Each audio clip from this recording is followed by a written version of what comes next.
Welcome to the Crappie Anglers of Texas May meeting. Glad to see you here, and we're competing against the Mavericks, so we got the true crappie anglers here tonight for sure, but we do wish the Mavericks all the best. And we're going to get on with the program. We got a good program for tonight. Our guest speaker is Ron Parker. He's from Lake Fork Trophy Lures. Well, I don't see any junior anglers in here tonight. I don't see any. I guess we're not going to give out any junior angler stuff this time. Can we have a senior angler? Whoa, whoa, whoa, whoa. What did I say back there? Raise your hand up. There's one. Come up here, Dewey. I'm tired of giving this club's money to him. Can you tell me, what's your name? Turn around this thing to the camera. What's your name, boy? Dewey. Dewey what? Daphne. Say it loud. Dewey Daphne. What grade are you in? 4th. Where you go to school? Ponder Elementary. Ponder Elementary. What do you want to be when you grow up? Fisherman. A fisherman. Better than your dad? You think you can be better than your dad? Are you carrying them all year right now? Have you been catching all the big fish? I think you have. I seen him fish the other day. He didn't have you, and he wasn't doing as well. Maybe it was the guy he had with him. We got a prize for you. Come on up. Wes has got you all kinds of stuff right here. And if you don't want it, I'll take it. But I got one more question. How much money have you won? I think $75 so far. That puts him in Division 1. We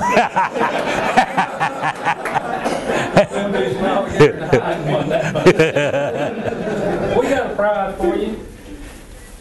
I got one thing to say, Paul. Come on, say it. So, I know when we announce the meetings, we say we'll have a gift pack from West Belcher and Friends. I'd like to give a hat tip to Paulo Beer and Mackie White. They donated some of the gifts for Dewey tonight.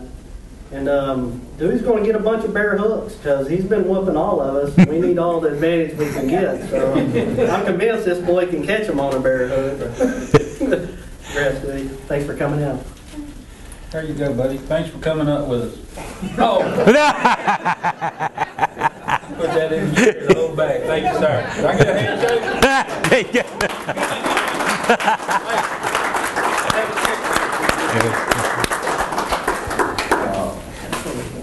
At this time, again, our sponsors play a big part in the success of this club, and it is an honor and a privilege tonight to introduce Ron Parker, who's the owner of Lake Fork Trophy Lures, located right by the 515-69 highway. He'll probably describe all that to you, so I won't do that. But anyway, please join me in welcoming Ron Parker. Thank you, Jimmy. Thank you, Jimmy. Jimmy, I want to thank you very much. Can you all hear me in the back? You know, I have to notice, first of all, right out of the gate, that this group reminds me of the Baptist church I grew up in Mississippi a long time ago. Believe me, a very long time ago. The last 4 rows filled up first.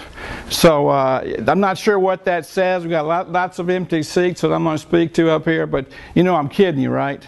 But we got 2 asleep back there already, so they're hoping to miss half of my presentation.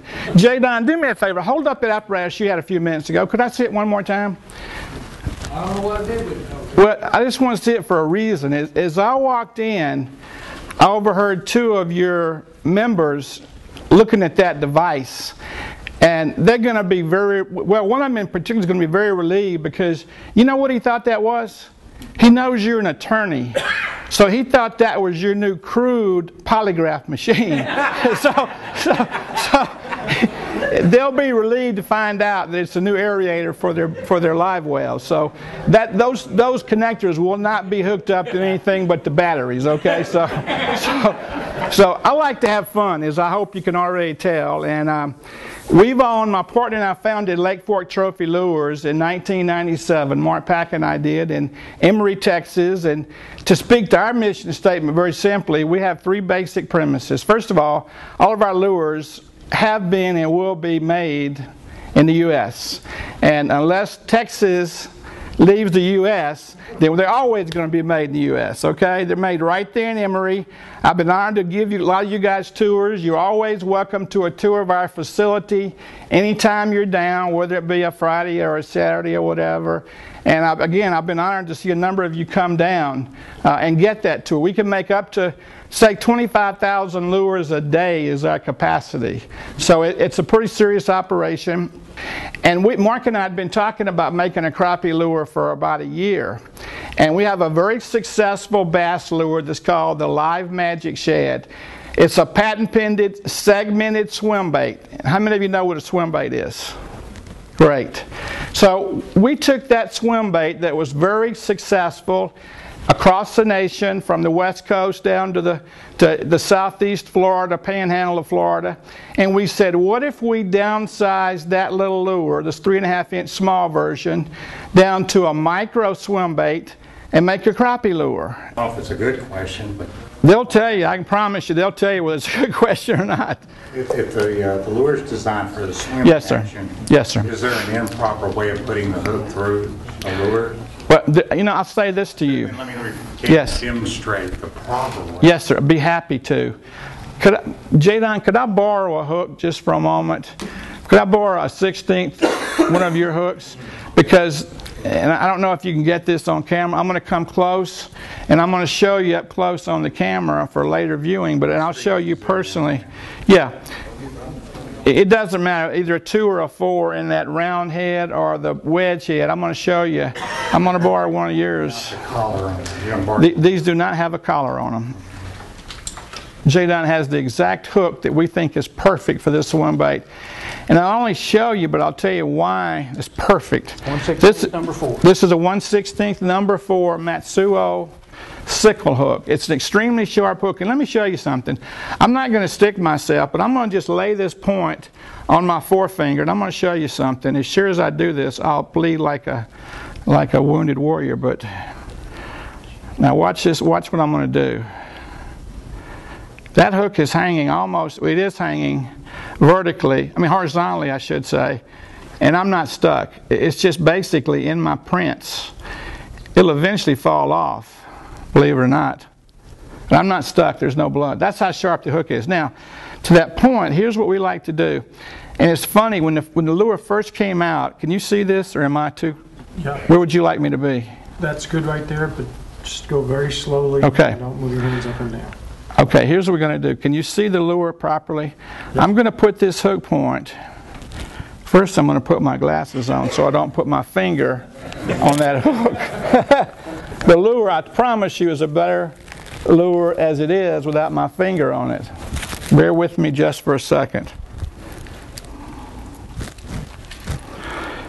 I'm going to basically squeeze the body, and keep in mind the dark side of a lure is always the back. Why? Because that's how fish always have a dark side up, right? Their light side is always the belly, right? So we're mimicking a bait fish.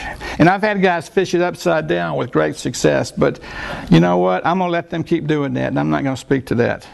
We want the dark side up, and I'm going to put this point right in the center of the nose, and I'm going to guide it as close as I can down the middle of the bait, and I'm going to come out about a 1/16 of an inch from the center of that spine right on top. Can y'all see that spine that causes the wag? I've come out about 1/16 of an inch right in the dead center of the top, and I'm going to show this on the camera. And then we're going to push this nose up onto that ball head jig. Now, as amazing as that may seem, I've gotten it almost perfect on the right try. And I've only done about 15,000 of those to get that proficient. So, but that's how it's rigged. And all you do is put 1 drop of super glue right between the nose and the ball head jig, and you can see how much action that lure has with just minimal movement of the head. Yes. And to give you a better look at it, Can you see that in terms of where the hook's coming out? It's about 1/16 from the spine, exactly on top of that bait. And since that's my gift, you're gonna let me have that rig back. I'm going to give you this lure back, and I'm going to have to pay J-Don for that hook, okay? And I'll gladly do so, J-Don, all right? Put it on your tab. Thank you, sir. Yes, sir. I do see that the bait is not symmetrical. It's got a flat Yes, sir. bottom. I would treat that as the bottom, and the rounded top is the top. Exactly. And you'll also notice on our lures, if it's a one-color lure, then that's how you tell the top and the bottom. The top is always rounded like a fish's back, and the belly is flat. And if you'll look at it closely, you will see that the flat side, why is the flat side better to be on the bottom? Let me ask you a question. Slower. It's going to fall slower. Thank you, Jimmy. It's going to fall slower. You want it to fall slower. The rounded back obviously would fall faster and also fall more erratically, whereas we want that thing falling with a totally flat surface. So if you look at the samples in your hands, you will see where that's exactly what you have. On a laminated bait with the top being one color and the bottom being another color, the bottom color will always be the light side, as I mentioned before, about same as the bait fish, or any fish for that matter that I'm aware of. Light side's always the bottom. This lake has timber everywhere, right? And most of that timber is on creek channels, right? I mean, that's about as strong a hint as I can give you. And of course, if you apply the bass theory, bends and creeks, can I say that without offending anybody? You know, you find bends and creeks and timber near it, there ought to be lights and bells going off in your head. Can I say that without offending you, my friend? So I'm giving you some hints without making somebody mad that may or may not be giving up their spot. I don't know anybody's spots on this lake. I really don't. I've never been fishing with you, have I, Paul? Not yet. And now he says you won't be. So, you know, that's kind of my advice to you is that, you know, you're trying to catch a few big fish. You're not trying to, you know, catch 25 fish. So go out there and look for certain trees that you think, based on your experience, are going to hold a lot of crappie. If you can catch just a few big crappie, you're there, aren't you? That's all you're trying to do.